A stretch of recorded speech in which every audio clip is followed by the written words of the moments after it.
Hello everyone and welcome to episode 12 of Cross Atlantic Gaming. I'm your host, Risky the Kid, and joining me this week is my co-host, Doc H1X1. Hey, what's up? And a very special guest from the community, the nicest guy you'll ever meet. He has the hottest mom you'll ever know, Kabosky. What's going on, guys? What's up, Kabo? How you doing? Doing good. How are you guys doing? Not too bad. Pretty good. Before we get into the show, I did want to shout out our newest Patreon patron, and that's Viva Le Sweeney. Woo! Woohoo! Also, congrats on getting married recently. The baldest guy ever. Oh, shots fired. Thanks for your money. He's like, and I'm done. The shortest patron we've had. All right, another week, another episode. Chocolate Bear is out. We're just running into scheduling conflicts because of the time difference. It's way too late for him because he's got kids and real-life adult responsibilities that some of us don't have to deal with, including time zones. Awesome. But what's been up? Well, guests can go first. Cabo, what have you been playing this week? What have you been up to? Playing video games. All right, good. Perfect. Doc. I saw you playing some Elder Scrolls Online. You may have resubbed Yes. to that. Yeah. Yeah. Maybe. I've been listening to like Elder Scrolls Online podcasts and whatnot, and been actually listening to their soundtrack, and it kind of got me wanting to resub back to the ESO Plus again. So my question is, why were you listening to all that stuff while you weren't playing the game to begin with? I don't know. Don't ask. Well, I really like I really like the soundtrack. I always thought it was like really good to me, really good music. And podcasts, I just been like catching up on like a bunch of stuff I've been missing lately on it. So they're one of the podcasts I listened to that's Elder Scrolls Online based. I had a few episodes to catch up on, so it kind of gave me the urge to do it again. All right, so you're throwing money back down that dark, endless Tamriel hole. You gotten some crowns, is that right? Crowns? Yeah, you get crowns every month, 1,500 to be exact. Never gonna get these credit cards paid off. Well, Not how that works. One thing you did mention, though, is that with the subscription, you get like a backpack that carries a ton of your like materials and stuff, so you don't have to worry about over encumbrance as much. Yeah, the like crafting materials that you get, like wool, jutes. One of the things called like iron, all that stuff that does not like add on to your backpack space, so it's all just free space that you get from it.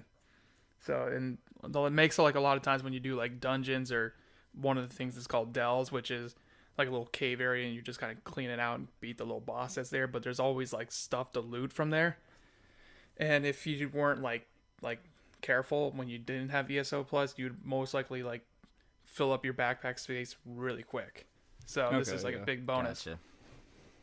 I was just thinking that I would gladly pay a monthly fee in a lot of games to not have to worry about over encumbrance ever again. That makes a lot of sense to me. It's a great perk. Yeah, it's always one of the first mods people install on Skyrim or Fallout and stuff, is just like the mod that frees up all inventory space, doesn't make it an issue.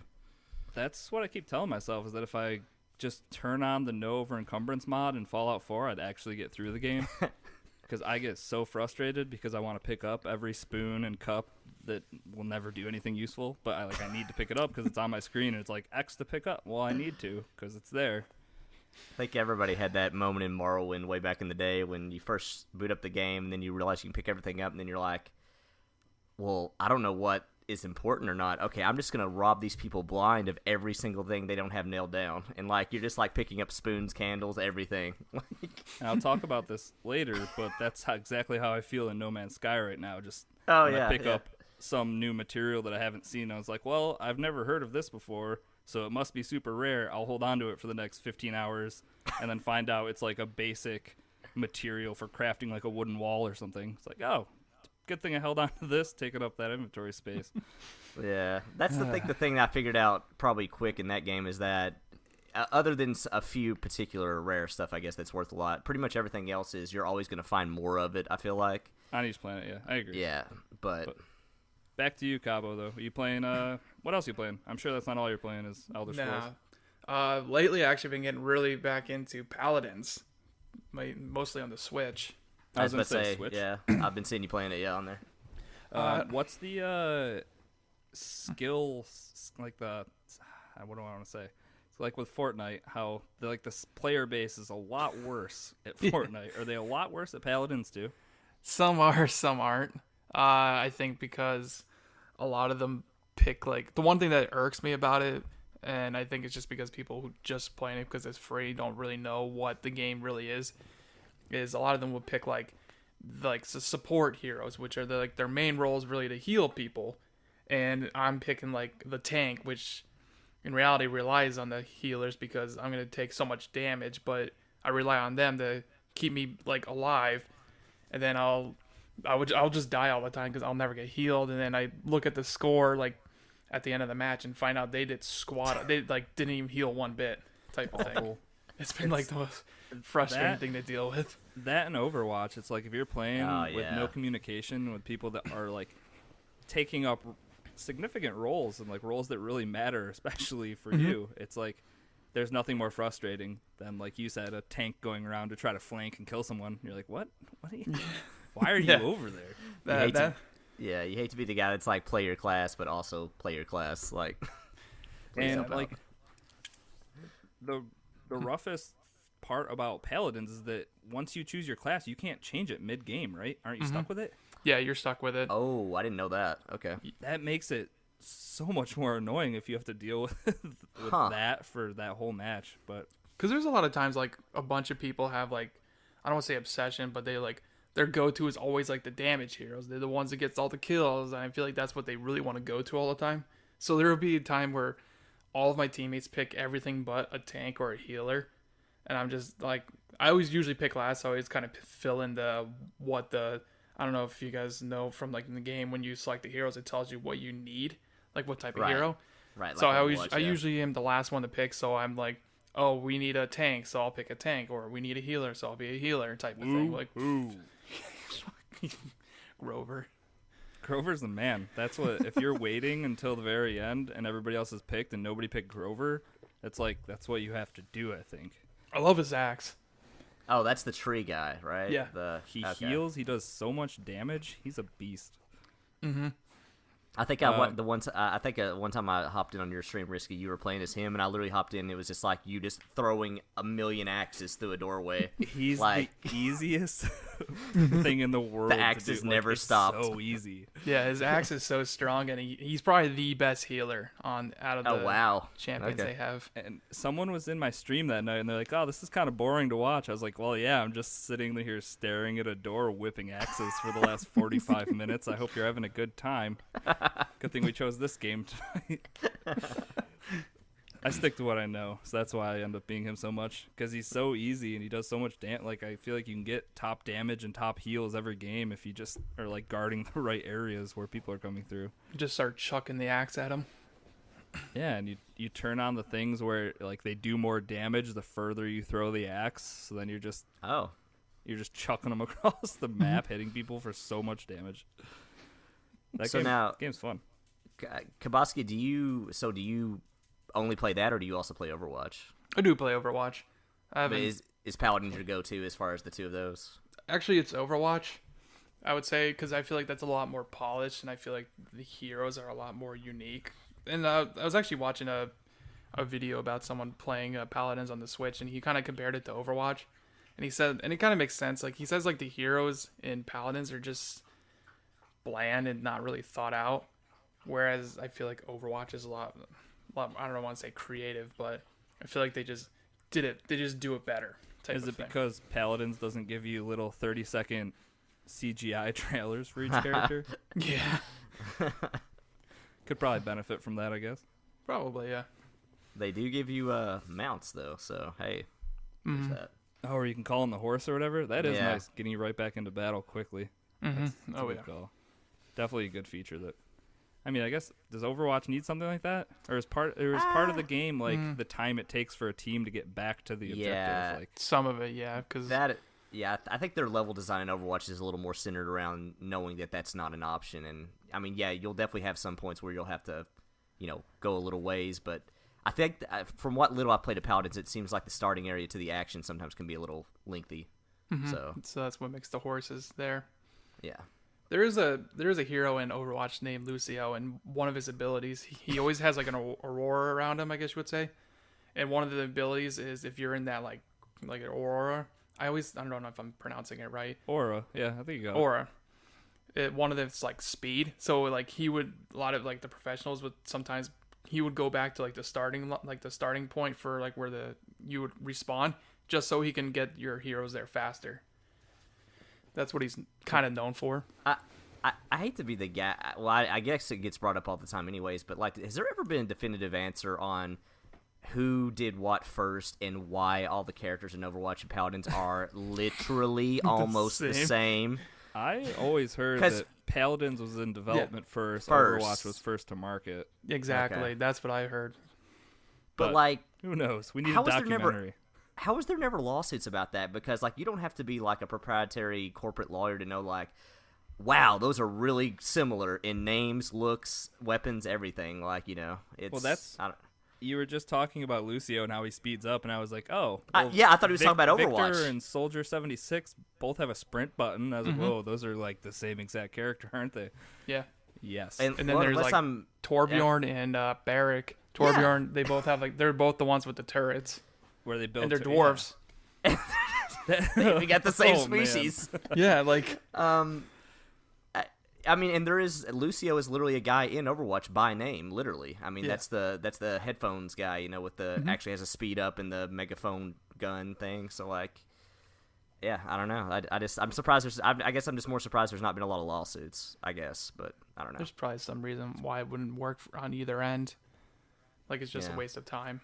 Right, like it's so blatant and obvious that if there was an easy way to go about suing one another, they probably would have done it. Yeah, and my thing's always been like, I wonder if there's enough wrongdoing on both sides that they're both just kind of like, and just let it go kind of thing. Like, stay away from each other type of thing. Yeah, just or there won't be any trouble. Yeah. And I guess Paladins has caught success enough to where they're okay with it at this point too, because I know like their Realm Royale or whatever is clearly doing okay. So I mean, now they're putting that out, and it's not even on console yet. That should help them out. Well, yeah. I mean, is that gonna come to Switch too when it comes to console? I don't see why not. If they ported Paladins, I don't see how that can't be an issue. I feel like they're the company to try everything. To like I was surprised with Paladins coming to the Switch, which made it like something I wanted because I've always wanted Overwatch on the Switch, but they always kept on saying they were just like it's not gonna happen. So getting Paladins on there was nice, and I wouldn't be surprised if Realm Royale goes on there. Yeah, it makes sense. I mean that. Yeah, and is anything in Paladins? Because you can technically work towards every character without actually paying for them, right? If you put enough game time in, technically. Yeah, it just went free not that long ago, and it has the same process as the other systems where you get like set amount of characters, and you buy them with coins, I think.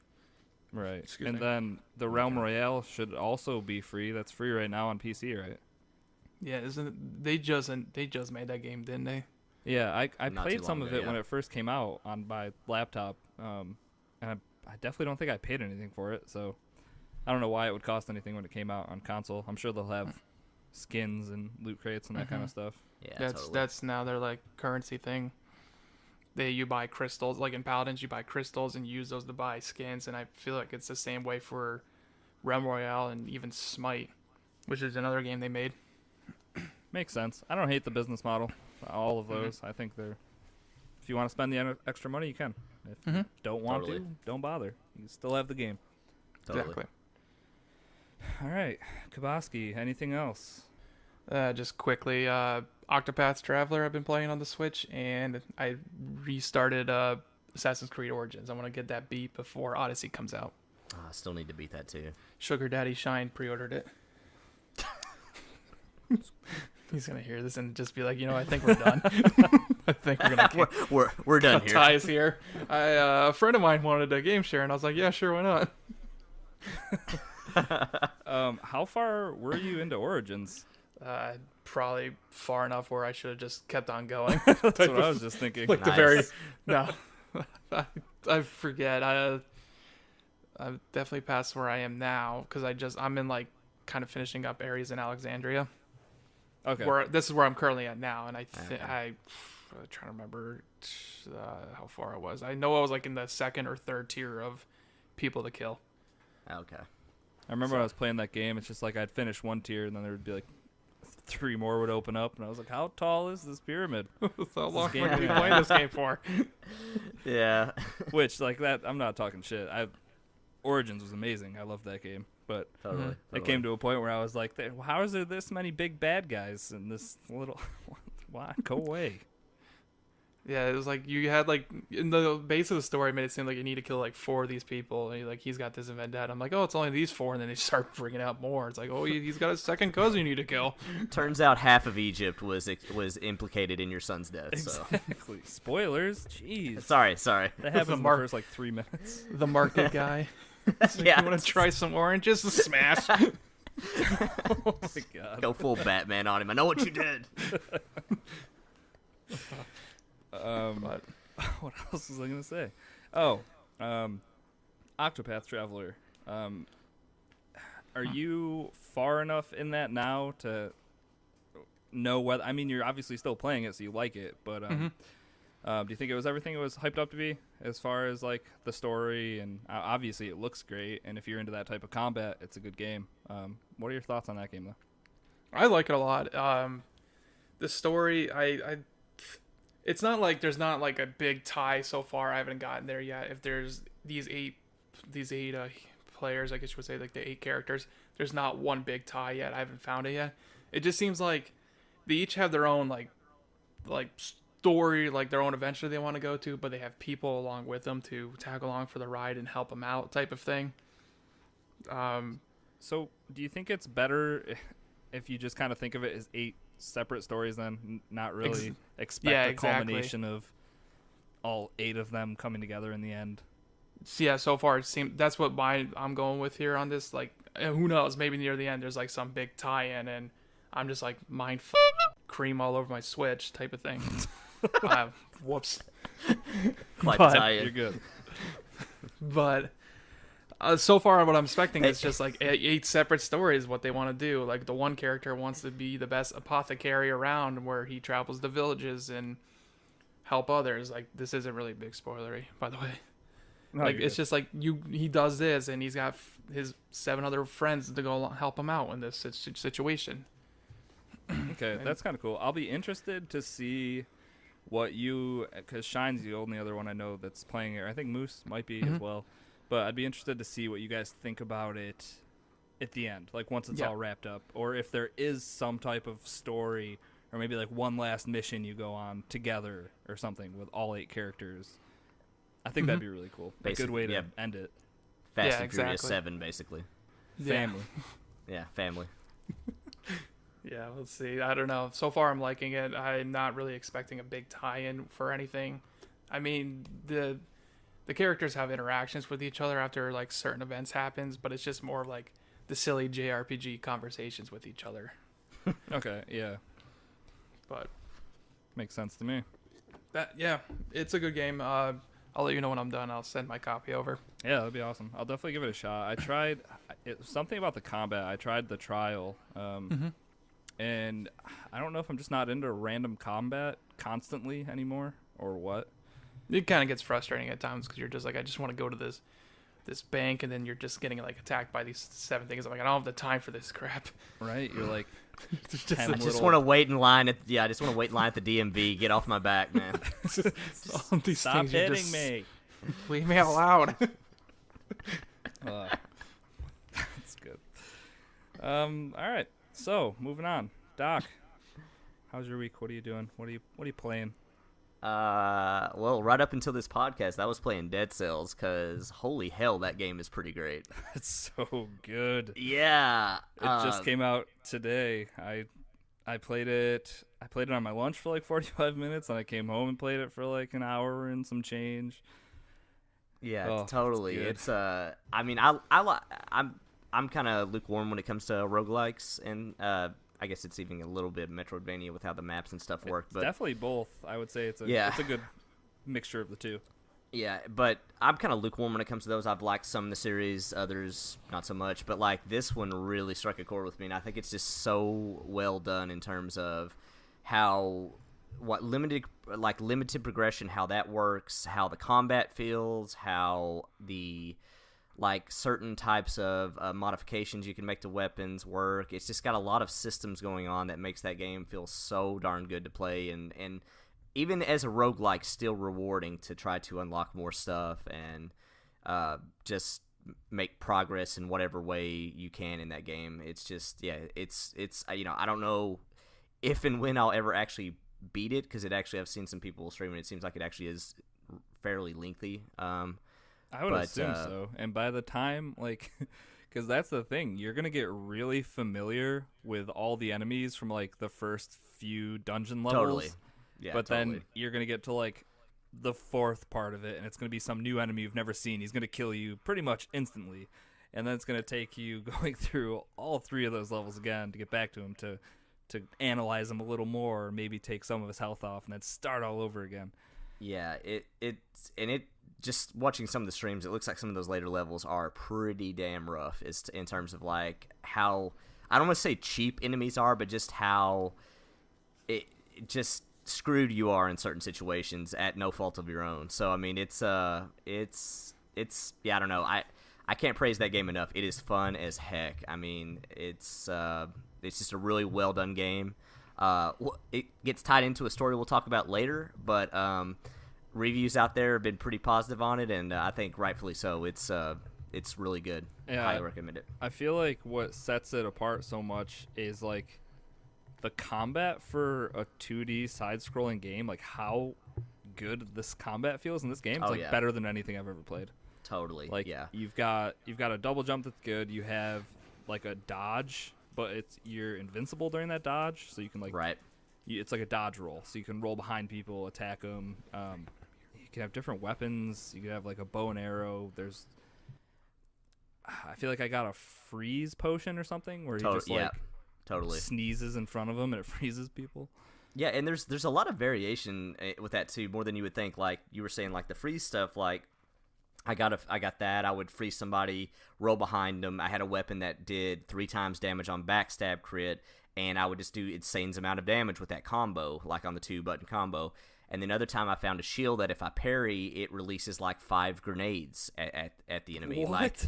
Like, yeah, exactly. Yeah, just like crazy stuff like that. Like way more variation than you would think. And like you said, to top off the fact that it already feels really good to play in terms of you normally don't think like combat on a 2D platformer as being the catch, but like it's really well done and feels really great. And there's a lot of variation to it, and it's got almost like Rogue Legacy type of progression in terms of some things you get will be permanent, and you'll find blueprints that will, if you get them back to if you finish the level and get the blueprints back to this guy, you then have the chance to roll those on runs, and you can do stuff to like get the odds of getting better stats on them and things like that. Yeah, but and then also, it's cool though.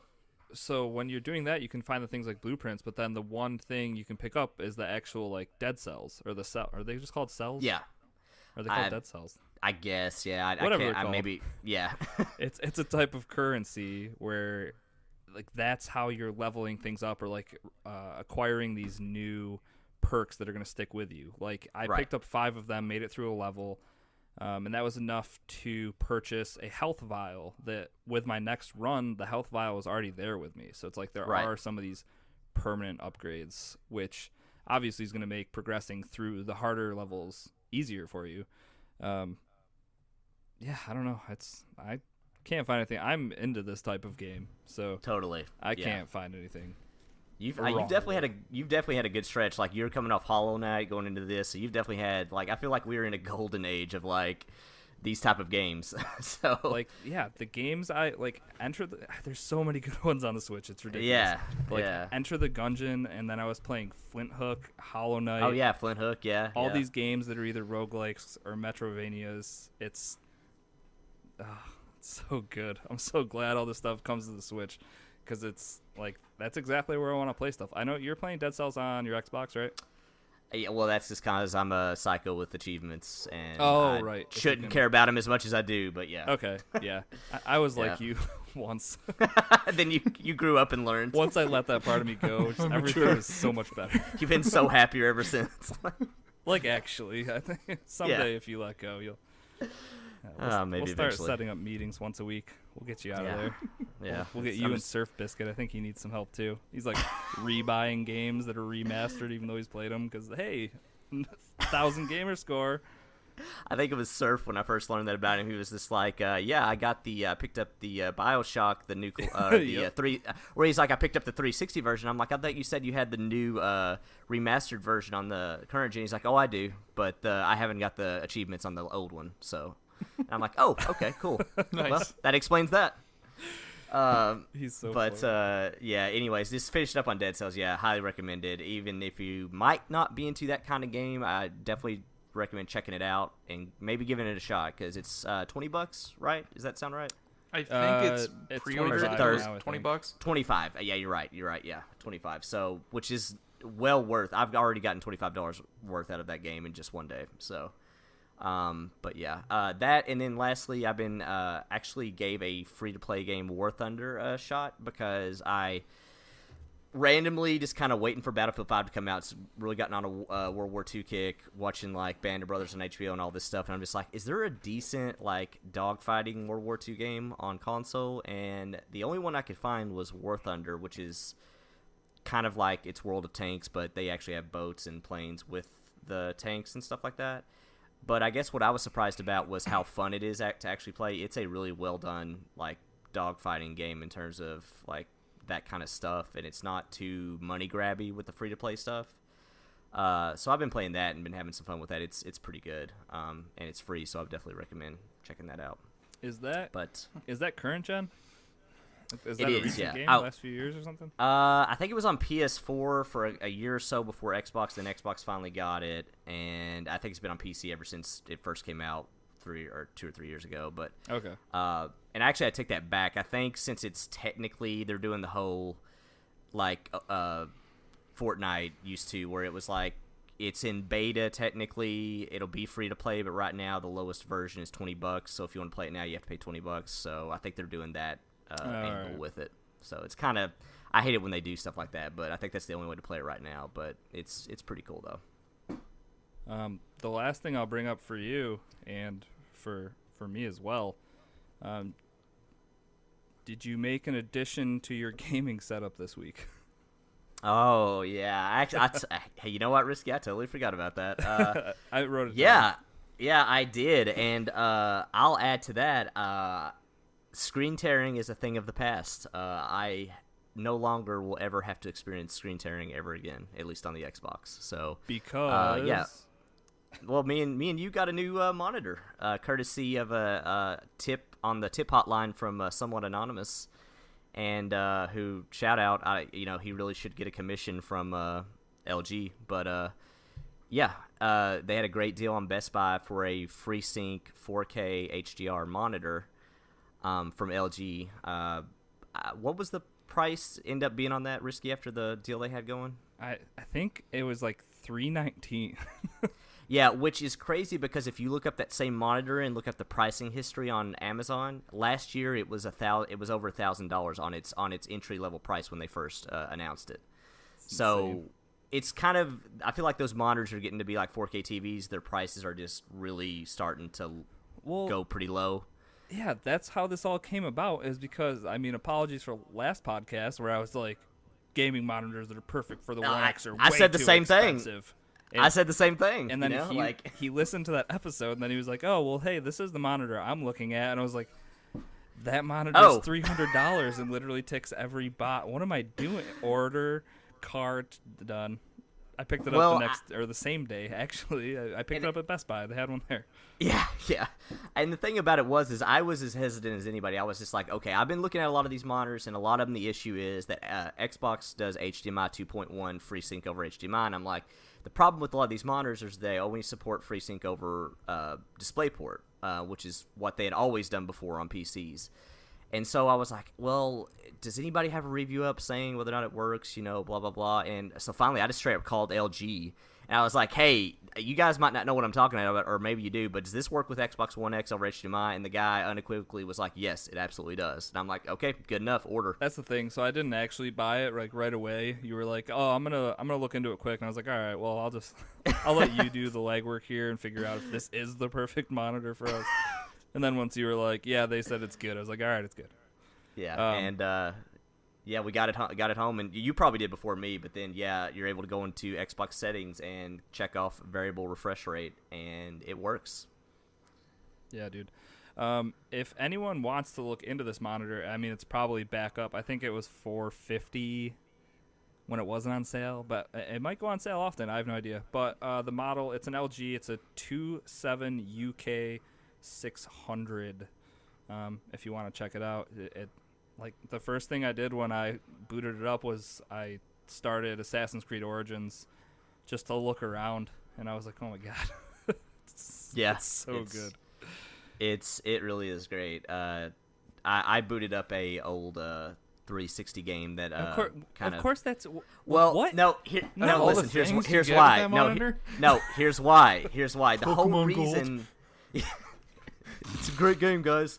The whole reason I was excited about this monitor was because of FreeSync and screen tearing. So I'm just like, I literally Googled. I was like, okay, what's a 360 game that's notorious for screen tearing? Like, what's a case study I can do real quick and just test it out?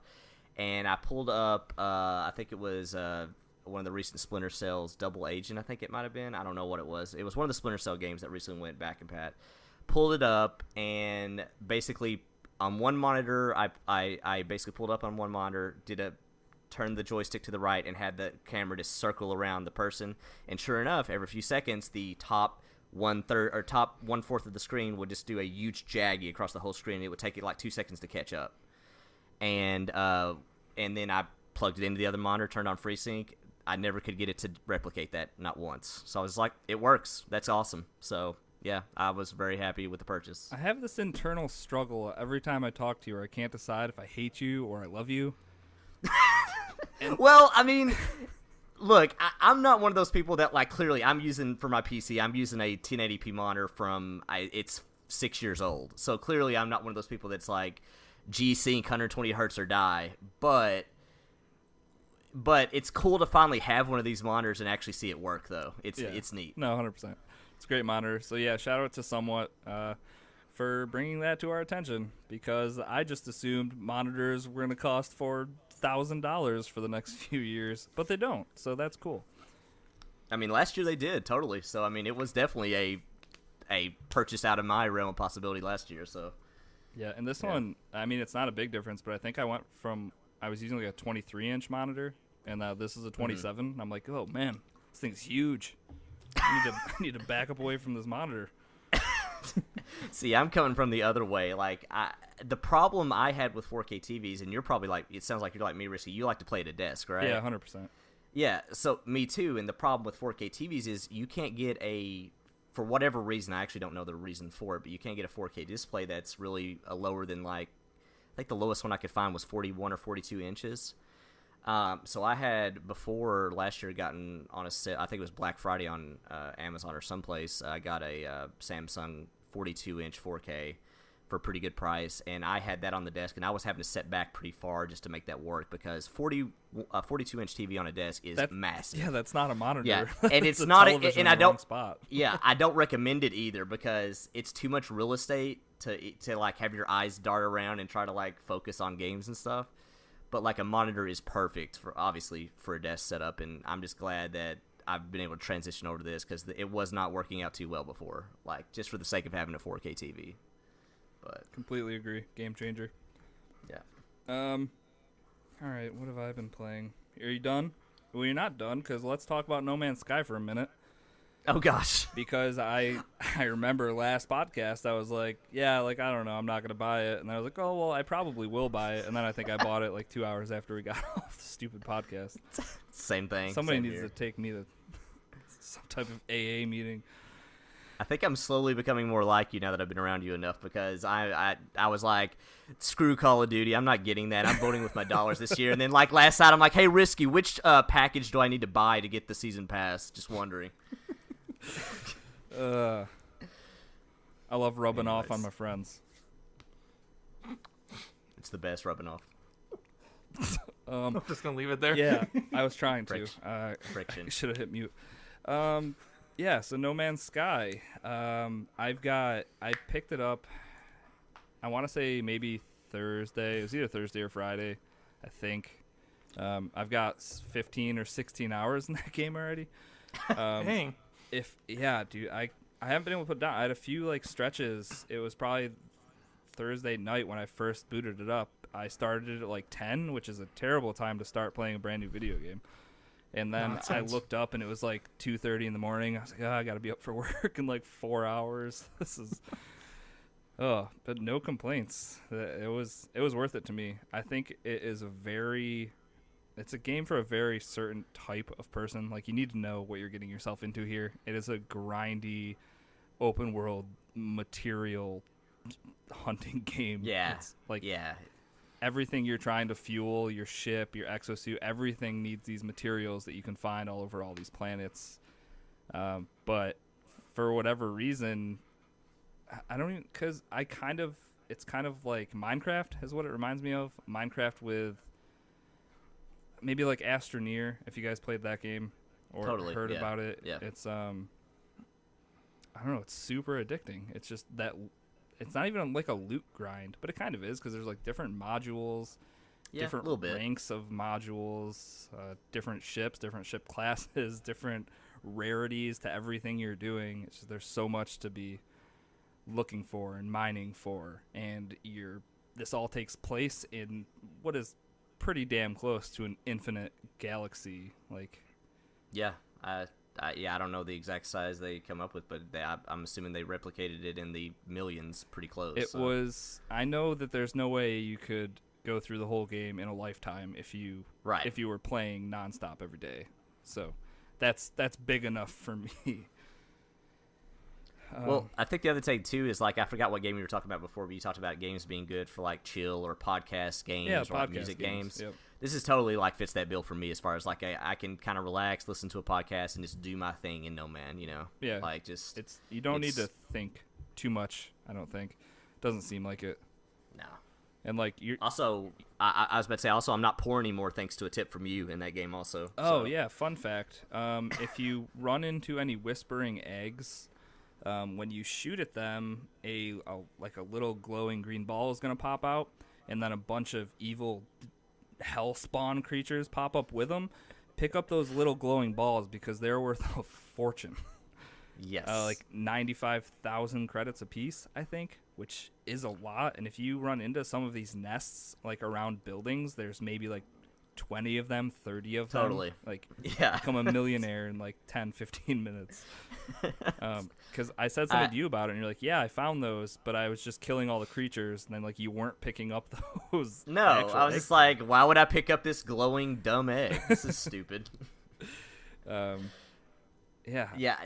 The other problem, I will say this though, a problem I ran into that I guess maybe shows how the game's a little deeper than people might give it credit for, but for a while I would see scanners that would say like economy scanner for a system, and I was like, why would I want that? And I guess you can look at systems, and some will be like declining, flourishing. They have like over 20 different names for like, I guess, the wealth of a system. So the problem I ran into is I was in, I guess, I don't know how to be PC about this. I was in the Detroit maybe of systems. Yeah, totally nailed it. Yeah, I don't know. Yeah. So, anyways, the system I was in didn't have a lot of money fluctuating around, so I could only sell like 2 of those egg things, and I was just like so bummed out because I had like farmed them forever. And then I went to a different galaxy, and I guess this was like the more affluent neighborhood galaxy, and I was able to sell them all and get like 3 billion credits. So. Yeah. Well, it's funny because whenever you talk to like a merchant, it'll give you the percentage, either how much more it's worth or how much less they're actually like paying for it. So it'll be like, you can sell it here for 50,000, but that's 15% less than what it's actually worth. Right. Yeah. And yeah. It's got that interesting aspect to it. Yeah. Yeah. There's like a weird economy game in it, and that's something you can completely ignore. Like, which I do. I'm not searching through different solar systems looking for the best place to sell things. No. I'm just gonna go up to the salesman and be like, "Here, take all this stuff. I don't really give me whatever. I don't." Yeah, I mean, maybe if I eventually get whatever that one I don't know if it's called economy scan or whatever. If I eventually get that, I might just pick your be like, systems. okay, yeah, I'll go to the that makes sense. I'll go to the wealthy one and just unload all this junk I've got or whatever, So, but yeah, that game's fun. But I would definitely say if you're on the fence about it, watch it first. Watch someone else play it. Watch streams of it. Reviewing's tough because like if you have the wrong type of reviewer reviewing that type of game, like if that kind of grindy Minecraft-esque game isn't your thing, like you're not gonna like this at all. I spend most of my time in this game holding down right trigger, shooting stuff with a laser to get carbon and oxygen. Like it's that type of game. But it's got its hooks in me, so I'm happy. Yeah, I mean, me too. And that's why I was kind of like Raz was asking me if I, where would we recommend to get it? And I was like, I mean, I definitely can see where this game, depending on who the person is, you could feel burned on $50 on this game, totally, if it's not your cup of tea. And it's even weirder to recommend because I was like, well, if you're not sure about it, get it wherever it's cheapest. But then it does have the whole multiplayer aspect, and it's not cross-platform play. So it's kind of a hard thing to necessarily recommend if you don't have somebody that's like kind of into that type of game like Minecraft or whatever. And also, isn't the game $20 on PlayStation still or something? Yeah, exact same game. And literally the only difference is because it came out a year earlier and they've had time to price down. Right. That's the only difference, though. Yeah. But did you get to play any of the multiplayer? I still haven't yet. No, I still haven't fooled with that at all. I had somebody enter my system, but they didn't really interact with me, and that was about the closest I got to the multiplayer. So that's the thing. I've been playing with my buddy Payne, and it's like, yes, you're in multiplayer, and it's like I can see him. We can be doing stuff on the planet, but we're not really. It's kind of just like hanging out in a party together and playing your own game. I've heard that from a lot of people. Like, it does technically have multiplayer, but there's not exactly a lot to do with said multiplayer other than just, hey, we're on the same planet, we might build a base together, but that's about it. Like, in terms of like the most interaction we've had is he needed a bunch of copper, and I was like, oh, I've got a ton of copper, just come here and I'll put it into your inventory. So like that's the extent of how our like multiplayer sessions have gone. It's like if somebody needs something and someone else has it, you can easily transfer that if you're next to each other. But one thing, I haven't actually looked into it because I just got it. I just got a freighter or a frigate, whatever it's called, the giant ship. And once you get that, apparently there's like a multiplayer mission hub, so you can start those up. Oh. And those are actually focused like for, like it'll pop up for both people, so you'll have the same objectives and whatnot. Okay, so you can totally kind of like team up on for those missions specific missions. The only other way that I see that you could have done this right is that if like you both started at the same exact time and only played when the other one was progressing, because then you're going after like the same things. Like, hey, we both need to get carbon for this mission just because we both happen to be on this mission together. You have to literally like sync it up almost, Right. So I mean that's tough, but just, I don't know, man, if you're just listening to a podcast or your music and you're flying around with friends just doing your own thing in space, I just love space. That's probably a huge part of why I love this game. It's just like that's my favorite setting for like all types of games. I mean, it's a cool looking game too. Like when you come out of hyperdrive into a new system and to see all the planets and stuff, it's a cool feeling to be like, oh, these are totally new planets I can land on, and sometimes they can have super weird stuff, So I mean, it's got that cool discovery aspect to it, totally. Because that, like, even within each system, and there's maybe like 3 or 4 planets, but you can go down to one of these planets, and like I've spent hours on just one planet. Yeah. So it's there's a lot of stuff to do in that game. And there is like a storyline. I haven't really been paying attention to it, but if that's your thing, it does seem like there's some type of mystery. You're trying to locate some lady that you're getting a distress signal for. And I don't know. I've been getting things from people along the way following that quest, whether it be like modules for my spacesuit or things like that. So that's always an option. And then if you go to the space stations, some of the NPCs will have quests for you that you can go out and do stuff for them. It's usually just fetch quests for collecting different things. Right. But I mean, the option's there. You can literally do whatever you want. You're not timed in any way. Take your time. Do whatever. Do you name any of the planets or animals, like specific stuff? I've named 3 things, I think, and usually it's like gas planet or something, just so I know what type of like hazard is at that base. Just some sort of easy way to remember, but like, oh, that place sucks. Okay. Or like, there's a lot of whispering eggs here, and I can't write out that whole thing. But I'll just write like whispering eggs is the name of the planet, which is a great name. Why is this planet literally just money symbols? Yeah, exactly. I only named 2 things, and I came across a water planet that was almost entirely water, and it had 2 animals, which were tall enough to stand up in the water in the certain areas. Oh, water giraffe. And sure. But I named the planet Waterworld, and I named the animal Kevin Costner. So if anybody comes across that on Xbox One, you're welcome. So it is weird because I did come across somebody's planet. It shows up as undiscovered for you until you actually get to it, but then it said like Kevin's planet or something, and I'm assuming that wasn't the actual name of the planet. Classic Kevin. I was like, good work, Kevin. You're a creative guy, aren't you? We're probably making fun of some like 9-year-old kid. Then the only other naming thing I had. I was playing with Payne in Waterloo, actually, and we were on a planet together, and I renamed it to B-Plug 5, I think, because everything on the planet, like the flora, looked like what I named the planet.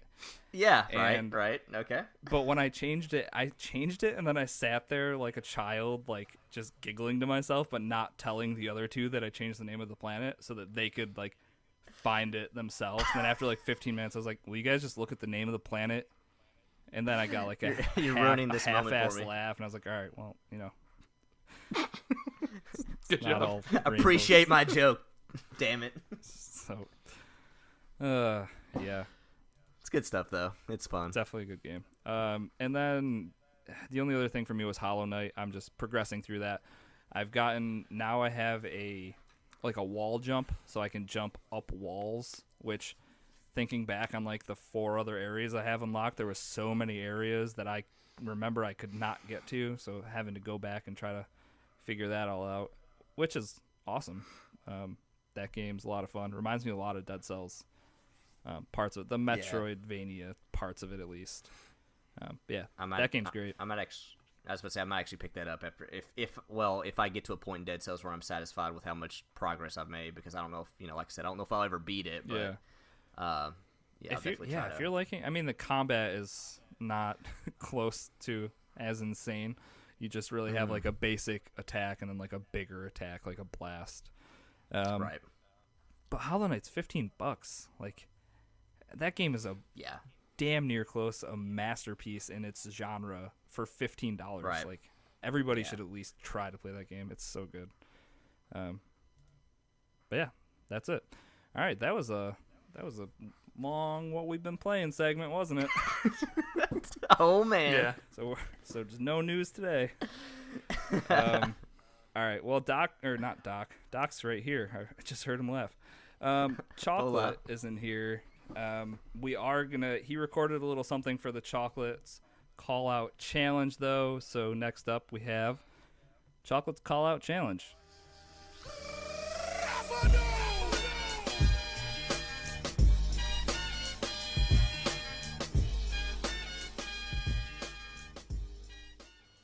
Ladies and gentlemen, standing to my left, representing Cross-Atlantic Gaming, wearing the purple shorts, is Chocolate Bear 80.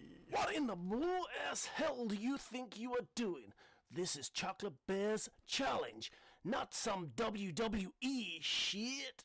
You get your candy ass back out of this hall before I kick your ass. This is Chocolate's Call Out Challenge. I may not be on the podcast tonight, but I will always call out some SOB. My next contestant will be Raz. That's right. I am calling him out. From 16 Ounce Gaming Podcast, it is gonna be you versus me on a game of your choice. I am gonna crush you like I have crushed Toast. Like I have crushed Castle Will Kill. Like I have crushed the Surf Biscuit. You are going down. Woo! Yeah! All right. Well, thanks for that, Chocolate, and good luck next contender, who I forgot who he called out. Confidence. He just oozes confidence. You gotta love it. I think he called out Ross next. So good luck. Is he 2-0 so far? He's I think he's 1-2. Oh, I mean, to him he's 3-0. I don't. Okay, fair. But I think he did end up beating Surf at Rocket League. So. Okay, all right. But all right. So that was that. Next up, let's get into the news.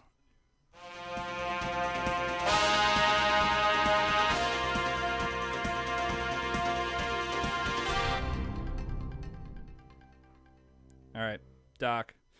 Movies Anywhere now on Xbox with Microsoft Movies and TV. Tell us about it. Yeah, so I guess I should ask first, do either of you guys use Movies Anywhere already? Or do you even know what it is? Nope. No.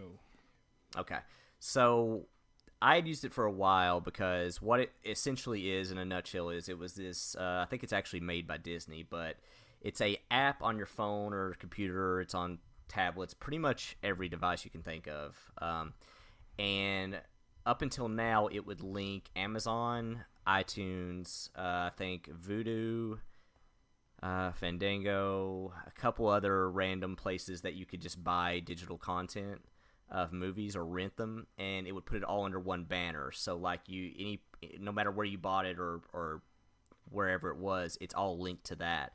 Not only that, but then wherever those places you linked were would automatically have the videos from the other stores as well. So like, I linked my Amazon Prime to it, and I bought something from iTunes way back. Well, that all of a sudden started showing up in my Amazon Prime list to watch, which most of those services are on any phones, anything nowadays. It's not that big of a deal, but one of the reasons why on Xbox I had never ever bothered to buy anything on their movies and TV app was because I can't watch them anywhere else unless it's on my Xbox. So like that's a big negative in that aspect. But with them joining the service now, it means that let's say you do buy a movie or something on the Movies TV app on Xbox, now it's on your phone or any other device you have, Roku, any other smart TV, anything like that. It'll be on those devices now that are in any way linked to any of these stores.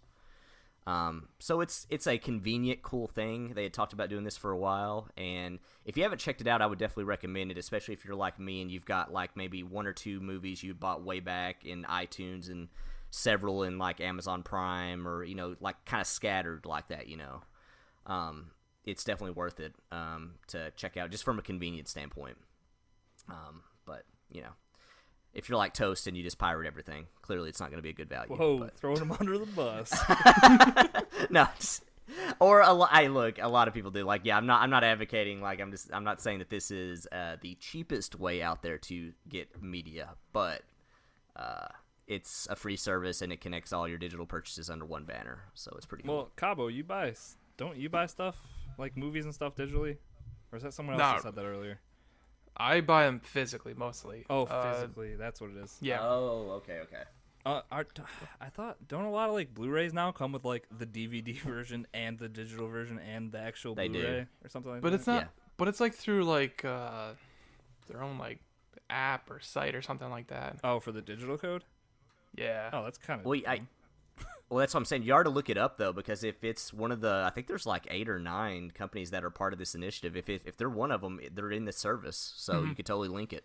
I have to check the service. I don't have to check it. They're all the same thing. It's like a purple, like a white purple slip that you kind of get, and it gets a code. So. Yeah. But I never use it really because I just have it on my. I usually put it on my Xbox because now I get like either the Blu-ray or the 4K Blu-ray versions, and they come with like the codes. Nice. Yeah, so that's pretty much it as far as that goes. So that's kind of like just a convenience thing for anybody out there that might have their digital collection kind of scattered to different services. It's a easy way to put them all under one app, and you can pretty much play them on any device then. It's kind of weird because like when I pull up this TV movies app on Xbox, I didn't have but like 2 things in there before that I bought a couple movies when they were on like a cheap sale, and now everything I've ever gotten on Amazon Prime is showing up there. So it's kind of neat. My digital collection hides in some weird dark app on my phone. So fair enough. I know what Toast is all about. Yeah, I gotcha. Yeah, so that's pretty much it with that story. It's just kind of a neat thing out there for people that it could benefit. So I think it's cool. I think it's a cool idea. There was a lot of times that I had something that like I bought like a TV show on iTunes because it was cheaper through there than anything else. Right. So I'll have like 1 or 2 things on it. So getting it on the Xbox would have been a lot easier because actually I was watching it on my phone. That's the for worst a little place bit. to watch anything. So I do it so much though, so it's whatever. I don't know why. Yeah, that's the thing. Same. Like, I was like, Yeah. skirt. I have the space to download all this on my phone, so let it happen. And just did it from there. All right. Yeah. Next true. up, your progress from the Fallout 76 beta will carry over to the full game. Carry over. Yep, it will. I didn't know if you were just messed up or afraid that I I'd was afraid actually you inserted something like things. with chocolate. So, Yep. Continue. yeah. What? Anyways. So basically via Bethesda.net, they come out and said they got a frequently asked questions section, and the question was, is the beta going to be the full game, and will my progress carry over to launch? The answer on the frequently asked questions is our current plan for the beta is it will be the full game, and all your progress will be saved for launch. We hope you join us, etc., etc. So just to kind of gauge the interest level in this game real quick from you guys, are you planning on getting this game? And if you are, what's your general hype level for it so far? I probably won't get it day one. I may just pick it up like on a sale or something like that. Unless Papa Shine gets it for you. True, but I don't. You never know. Exactly. He's gonna be like, "Oh, I bought this. It was a lot of fun." Happy birthday, son. Yeah. Oh yeah. He does know when my birthday is. I would hope so. Yeah, because that's how the whole joke started. Yeah, that's true. But he, I don't think he hasn't. I don't think there's any interest from him for Fallout 76. Maybe it's just because I don't think none of us really watched the videos or watched anything about it. And I mean, the beta will be a good factor in it right now. But yeah, other than that, E3 was the only time I ever even thought of or saw like Fallout 76. It's just one of those games like, oh yeah, I forgot that's coming out type of thing for me. Yeah. Well, it's kind of out of left field in terms of I didn't expect this as far as their next Fallout game, but yeah. Yeah. Before Elder Scrolls, like a new single player Elder Scrolls, but I mean it's an online, so I don't know. I definitely want to try the beta out. That's why I can't turn down a free beta. Is it free? Right. Like, or do you have to do one of those pre-orders to get into it? Now I feel bad I didn't research it well enough. I don't think it is an open beta, actually. I think the only way to get in is through a pre-order, which I hate it when they do that stuff. I'm saying if it's not like that, you might be able to put yourself on some type of mailing list or like a wait list for the actual beta. Yeah. That might be the only other way, but... I mean, you also can technically pre-order something on Xbox, and if you don't like it, you can cancel it up to 2 weeks before it comes out. So. Or ask Ryan. That's true. Ryan's real good at going on Amazon and getting beta codes and then just canceling his Amazon order. Oh, yeah. So he can hook you up with a code real quick. Actually, while I just thought of that, he was like, hey, are you going to play the COD beta for the PS4? And I was like, no, I don't have like a beta code or whatever. And he was like, oh, well, why don't you just go on Amazon and pre-order it, and then you can cancel your pre-order. I was like, nah, I don't really care. So then he went and did it for me. No. Oh, yeah. So he's like, no, seriously, it's super easy. Look. Yeah, no, that was literally it. So he gave me this code, and then I had to put that code into like Call of Duty's website or whatever. Eventually, I got the actual beta code for the PlayStation 4. So I was like, all right, well, he was nice enough to do this for me. I will fire it up. I fired up my PS4 and then realized that my PS Plus membership must have expired at some point.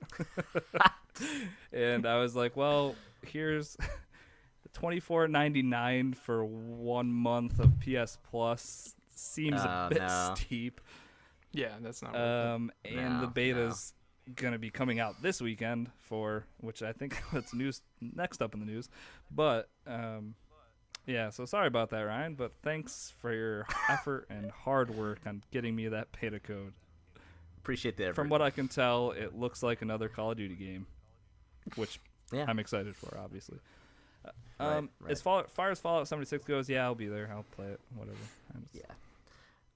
The other tidbit of this that makes this kind of interesting, and I think we all saw this coming eventually, was Bethesda for a while now have had their own launcher on PC, just like Uplay or Origin or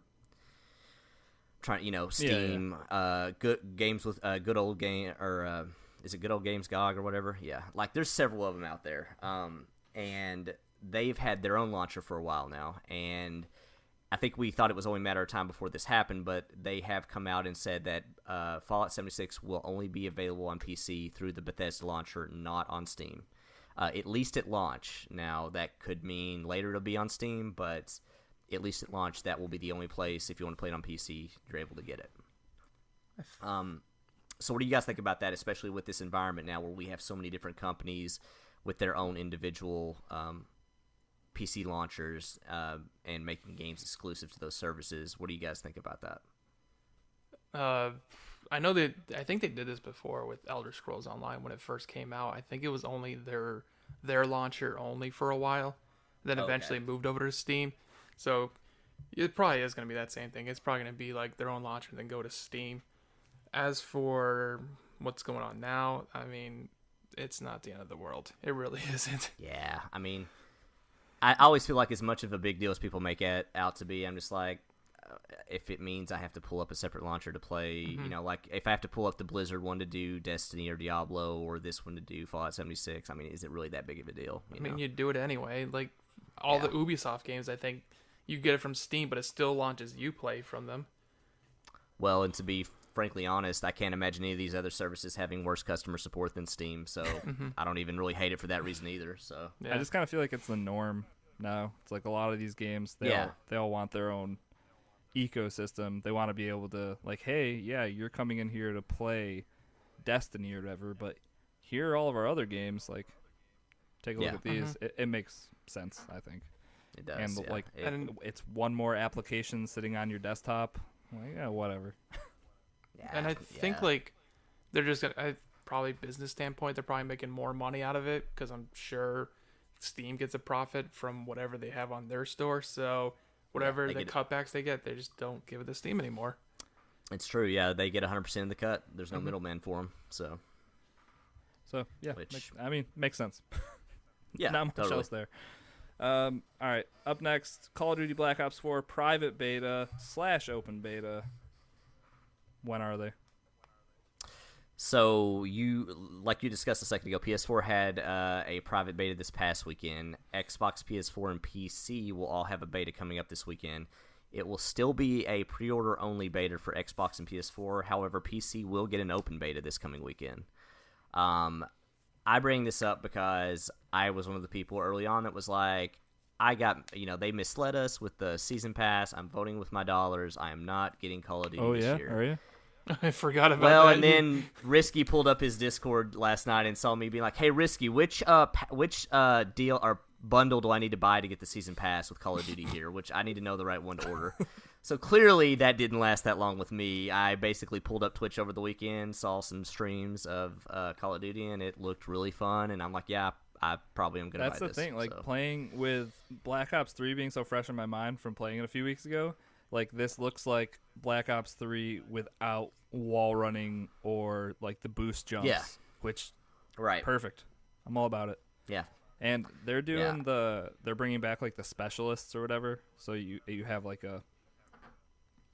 you have a specialist who has different skill sets and different equipment that can be used. And they're showing off a ton of that. I think you have access to all 10 specialists in the beta and like 6 maps, 4 different game modes. Like this beta is pretty blown out. It seems like it's a good representation of the game for sure in terms of like, well, I mean, it's not going to have a single player, so I mean, this is, going to be a good representation of what the game's going to be. And I actually like them going the angle of like the specialist because, ever since Overwatch and Rainbow Six and a bunch of multiplayer games, it's definitely a hero shooter-ish kind of. Yeah, but it works though. It's definitely a way to kind of have more, I guess, tactical strategy involved in it rather than just like here's my 3 perks done kind of thing. And the one, I mean, this is kind of interesting because I don't think other games are doing this that I'm aware of at least. But depending on what game mode you're playing, certain specialists are going to be gated off.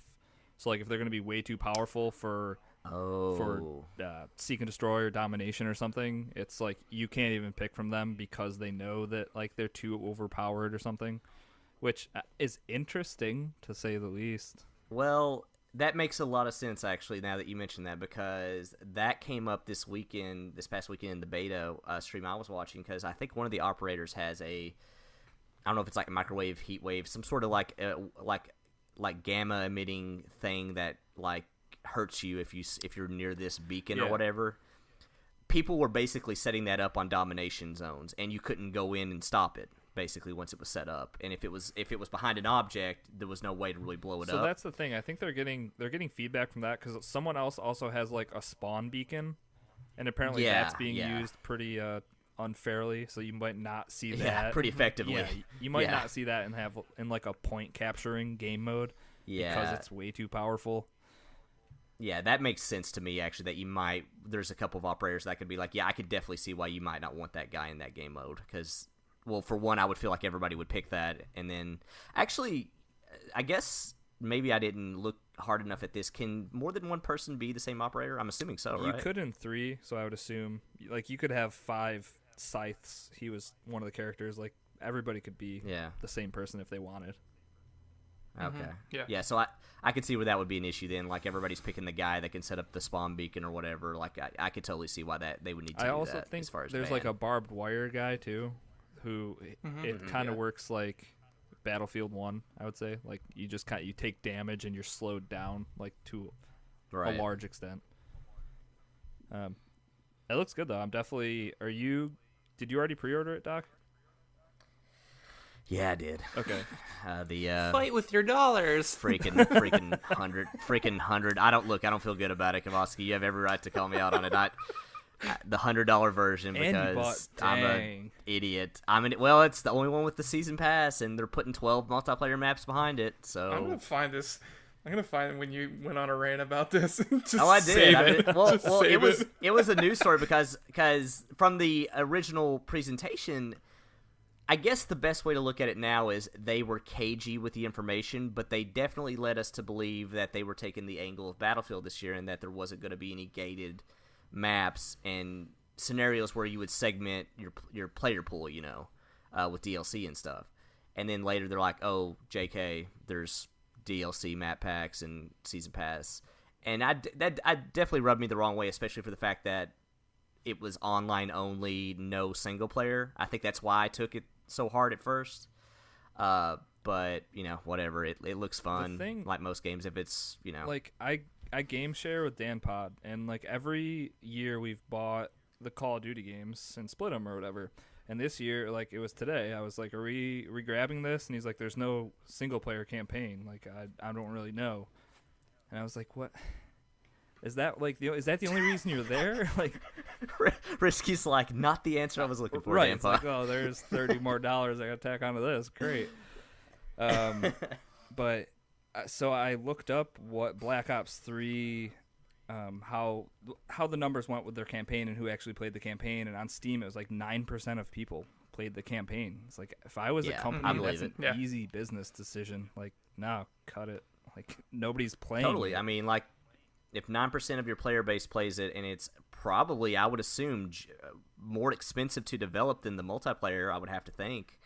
Yeah, that makes perfect sense. So, but I don't know. So, I mean, I'll definitely be pre-ordering it. And as far as the Blackout mode, that's the Battle Royale mode that's coming. That they did say they're going to have a separate beta for that at some point to test that out. Right. Yeah. I think maybe September for that. I think maybe. that would make sense.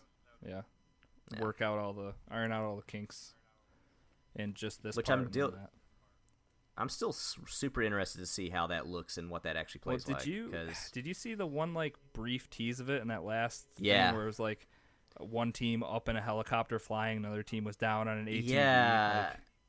Which they almost gave a semi PUBG vibe with the whole ATV and all that, but then I'm like, man, it's gonna be super weird if you have like helicopters in that game mode. You know, like, yeah, I don't know. Right? I'm sure they've got it. Well, yeah, and I'm sure they've got it balanced in a certain way, but I don't know. It'll be interesting to see how that works. Yeah, I'm super.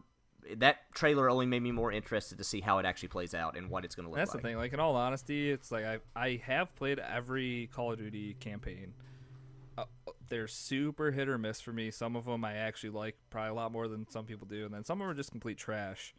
But I'll totally take this new Blackout mode as like a whole thing. I'm going to put way more time in than the 7, 6, 8 hour campaign maybe of like a Call of Duty game, whatever.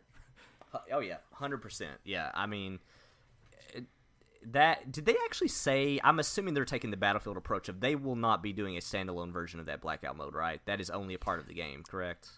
That has to be part of the whole package. I would think so. Yeah. There's no way. I would get skewered for that. That's and Battlefield's not either, so I'm assuming they're taking the same stance on that. But yeah, that costs extra money. Let's not talk about it. I mean, yeah, you'll get to hear me go on a rant, and then a month later be like, "So, guys, I pre-ordered the Blackout mode." It was only $120 because it came with a few crates. Yeah, just that, no big deal. Actually, speaking of crates, how filthy do you think that's gonna be in terms of this game mode? Because Call of Duty's kind of been edging towards that for a while now with Call of Duty points and all that stuff. I don't know. It's all cosmetic stuff, right? I guess, yeah. I would assume so, yeah. So I guess you can't really get that upset I'll about take it then, the same right? stance I always do. Whatever. Yeah. If it's not affecting the game, then if there's whatever. something I really like, maybe I'll pick it up. Yeah. Especially, it's a first-person shooter too. It's like I'm never gonna see myself in that game. What do I care what I look like? Yeah, actually, I'm trying to think. As far as console goes, other than the fact that you can go in first-person mode in PUBG, is there any other like Battle Royale that is a first-person only? The Calling was first. Oh, right. But that we all know that game was that grand POS. Yeah.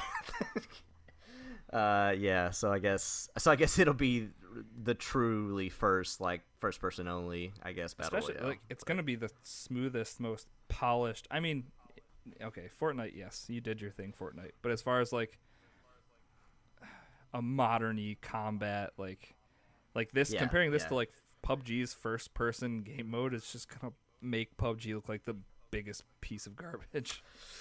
Yeah, PUBG isn't exactly the most fluid-feeling game, in terms of like movement and controls and input and everything. So yeah, that's not gonna help it in that sense at all. I'm excited for this. Like you said, I'm excited to see. Yeah.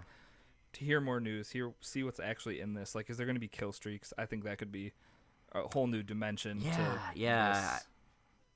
I always forget about stuff like that, and the fact that they talked about vehicles and even showed a APC looking tank in one, or like a Bradley or whatever vehicle in one thing, like an assault APC, and it's like one of those things like, am I just going to parachute? We joked about before, like, is everybody going to parachute into the tank factory because the tanks are obviously a tank and OP? Like, I don't know. It's a lot of I still have a lot of questions about that game mode for sure. And we have to start getting information about it soon here. One would think. Yeah, I guess unless they're just like, here's the beta, have at it, That's true. All right, moving on from the Call of Duty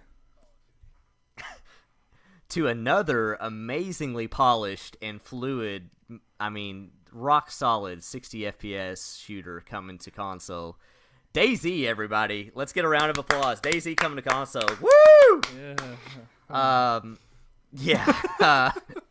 This is more just a FYI because why not? DayZ is confirmed to be coming to closed game preview test on Xbox and release this summer. Do you guys remember DayZ?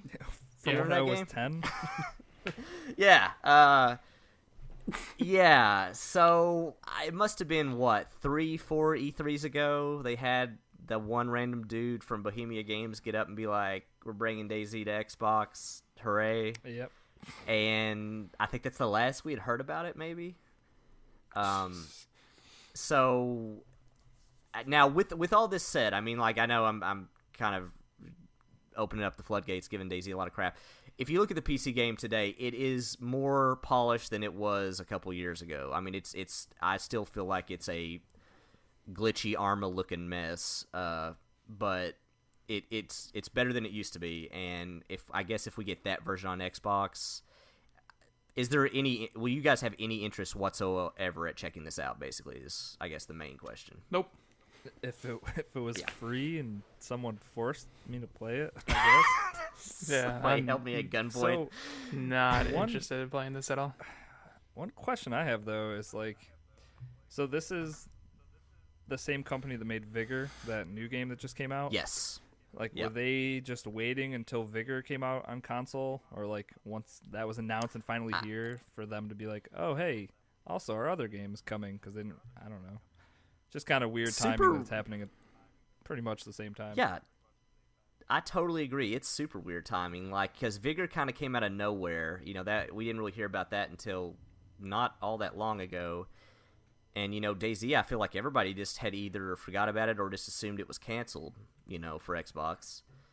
And, which I guess not. And, you know, we'll see what we end up getting as the preview program product. But, I'm not sure if anybody's... I can't imagine there's a huge crowd for this or people that are interested in the slightest for this. I don't know. I'm just kind of wondering why they're still bringing this, you know. That, like, it would be something where, like, if it was a super dead time, if this was free to play, whatever. Like, I was so interested in DayZ when it was out and, like, a thing because I wasn't a PC player. So it's like, it was like play and, like, just some of the stories you'd hear that come out of, like, just real life experiences in this game were incredible. Yeah. And it's like, I want to be a part of that, but totally. Not 7 years later, now I could really care less. Well, and how many survival horror games later, you know? I mean, like, that's what launched that whole fad, and so many other games have done it so much better now. It's the other problem. So, I don't know.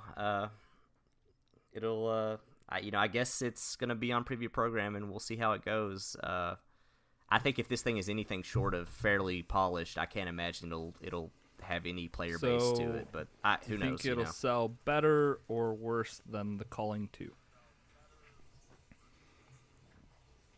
Oh well, considering that had 5 people on their online servers after the first day, I would have to imagine better. That's something. Yeah, it will. Oh man, yeah, that thing was a weird story also, but I don't know. Yeah, we'll see what this ends up being. But I'm like you guys, I don't know if I'll get anywhere near this thing. No.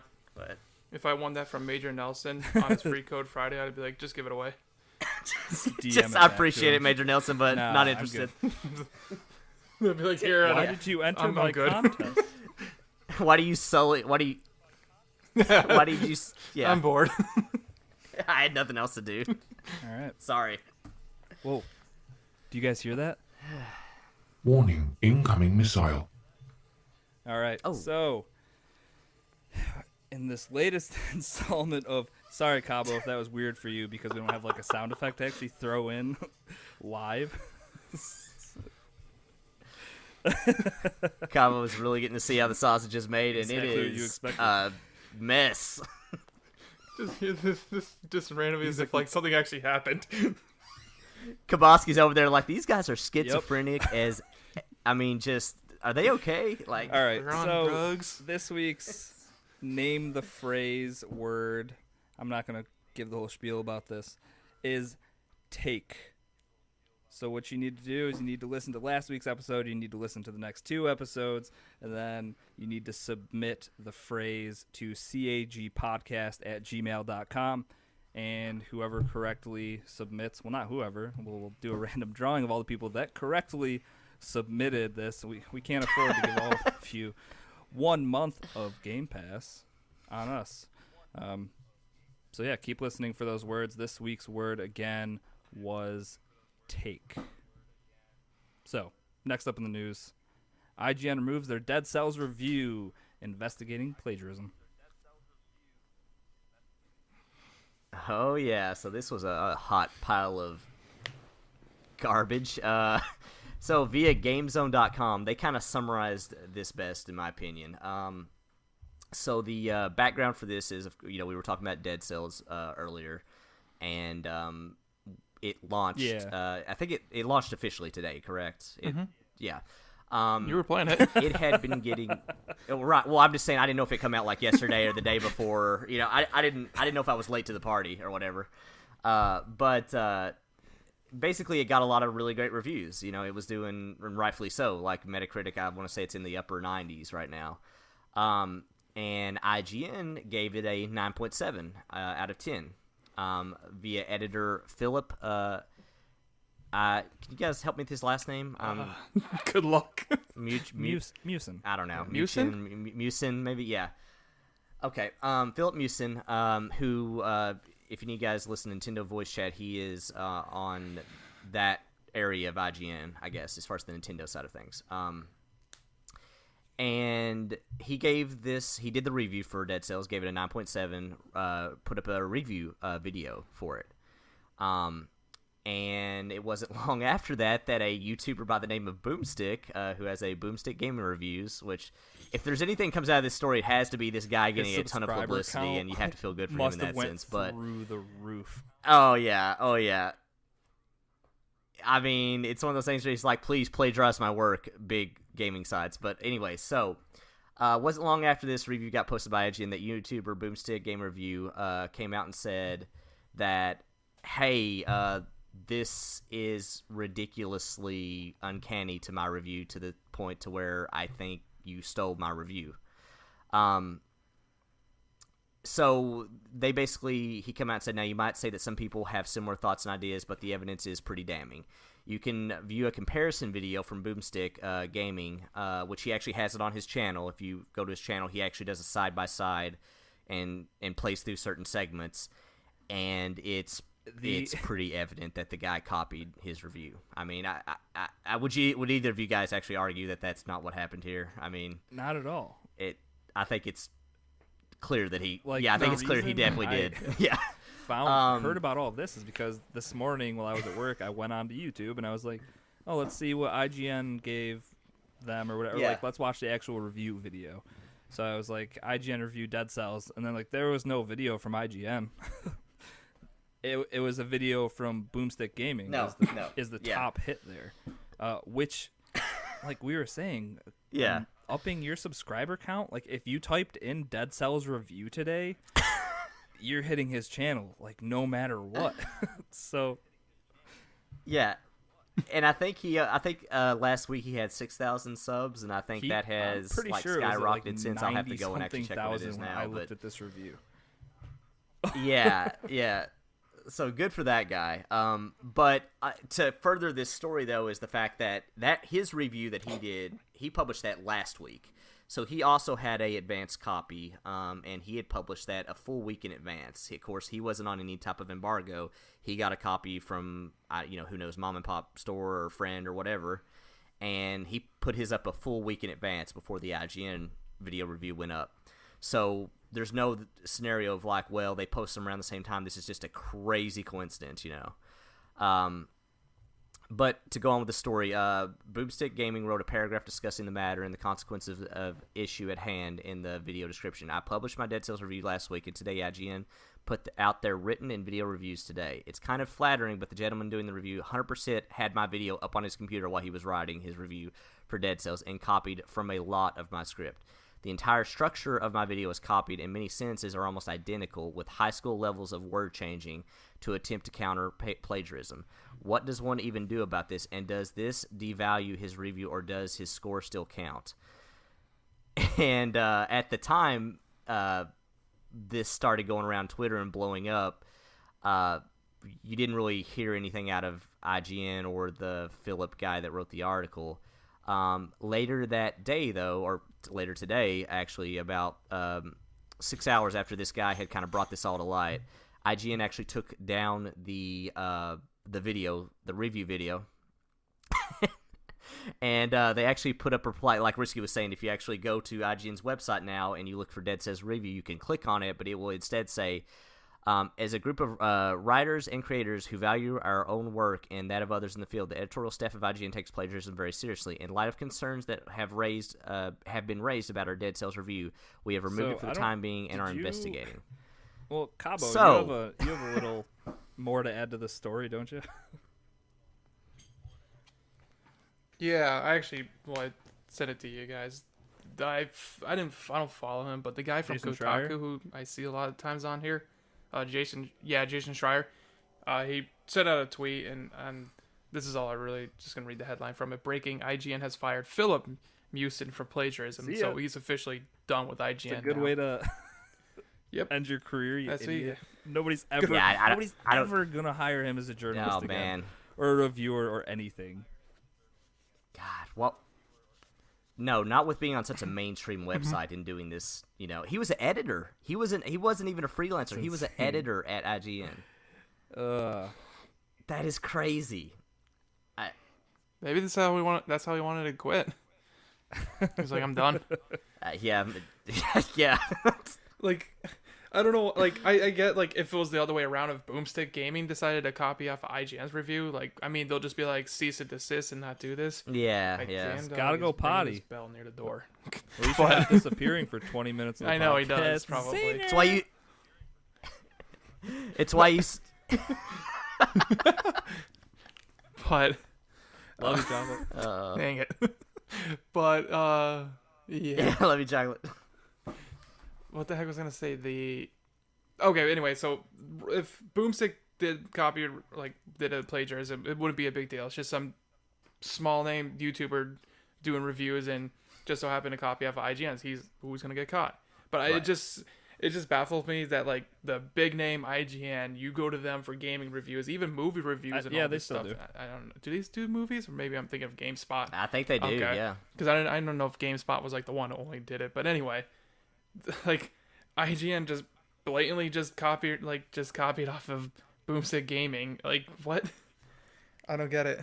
Like, to me, it just seems like it's not even like a rookie mistake. It's just like you incredibly goofed up, and that, like, see ya, get fired, type of thing. It's silly. Yeah. What is he thinking? I mean, a 6,000 subscriber channel also at that, you know, like, going and just blatantly ripping it off. Like, what are you thinking? Exactly. I will say, if you guys want a lot of good laughs, go to that Philip guy's Twitter. As of about an hour ago, he still hadn't took it down. He put up a Twitter comment saying, blah, blah, blah, I gave Dead Cells this score. It was a great game. Well deserved. You guys should check out the review. And at that time, a bunch of the comments were, oh, what'd you think of this? I just read your review. It's great. But what's better, if you then go to those replies of people at, you know, literally when the review was posted before all this came out, praising his review, go to the comments that are replies to those, and it is priceless, because it is just like, oh, by the way, you should be thanking Boomstick Gaming. He's the guy that actually wrote it, or, like, it gets way worse than that. Lord. But it's pretty funny, though, and I saw a lot of people saying, like, hey, if it's good enough to copy, he's good enough to hire. You should hire him at least to replace get him in. this Like, that Philip guy. And I'm happens with game maybe. development all the time when people see, like, hey, you're copying my work. Well, Yeah. it's kind of backwards there, but yeah, get that dude a job. Yeah. Also, it kind of sucks to say like as a blanket statement that like this is IGN. Like it's just one dude not doing his job right. It's not. I know there's a lot of hate from even some people I've talked to daily of IGN. I've never really been about that, but like it's one dude. It wasn't all of IGN. It was one guy who was pretty dumb apparently. Mm-hmm. Yeah. Yeah, and I mean, I do feel kind of bad for the other people at IGN because, you know, I'm sure there's a lot of people there that have always taken their jobs super seriously and integrity of being a journalist as far as whether it's for video games or whatever. And, you know, you kind of feel bad for those people, you know, like you said, being cast a blanket over like, oh, classic IGN, you know, blah, blah, blah. But, yeah, I don't know. Still insane that this actually happened, though. But all right. Now you see, there's some. Have you seen some like the other review companies show up their review now? What they put on tweets? No. Some of them are just taking stabs at IGN's review because they're just like, well, ours took a little bit longer because a lot of their reviews are well thought out words of our own, like stuff like that. In my opinion, though, that's when Twitter can actually be kind of great, though, when stuff like that happens. Mm-hmm. Yeah, it's just like nice. Just little jabs, nothing serious type of thing. And I'm sure the company IGN's still getting a laugh at it too now. Yeah. That's interesting that you brought up that they fired him, though, because I didn't see how any other when this scenario first came was out, happen, I thought someone said he was a freelancer, and I was like, well, whatever. You're probably done getting hired to do freelance work, but I didn't realize he was an editor there. Well, it's like Kabosky said, you know, if it was a freelancer, you could almost get the idea of like, well, he was trying to get his big chance here to get hired on, or like to show that he could do great work, and maybe he crossed the line and shouldn't have, but he was just trying to get ahead. You're already sitting at your dream an job, editor. bro. He was an editor. Yeah. What are you doing? Rip, Philip. Yeah. Best of Good luck luck in at whatever you do McDonald's. now, I guess. I don't know. All right. Oh, man. All right. Think about it, though. You're going through McDonald's, and the drive-thru guys give you a big story. It's like, oh, man, yeah, I used to write reviews at a big gaming site. It's like, sure you did, buddy. How about you just give me my Big Mac here real quick, okay? Poor Philip. Not poor Philip. I'm not sympathizing here at all. Yeah, he did to himself. Yeah. He did to himself, yeah. Right. You guys ready to wrap this show up? You ready to go let your dog out, Cabo? Yeah, right. Look behind you. He's looking out the window right now. Gotcha. I'll just Cabo's like, Dad, it's why you set up the damn bell. I'm doing what you said. I'm doing the doing the Yep. thing from Big Daddy where you put the newspaper on top of it. All right. I'm going to plug us up and we'll get out of here. God, this is real bad, this episode. Crazy. All right. If you'd like to support the show, you can head on over to patreon.com/CAG podcast.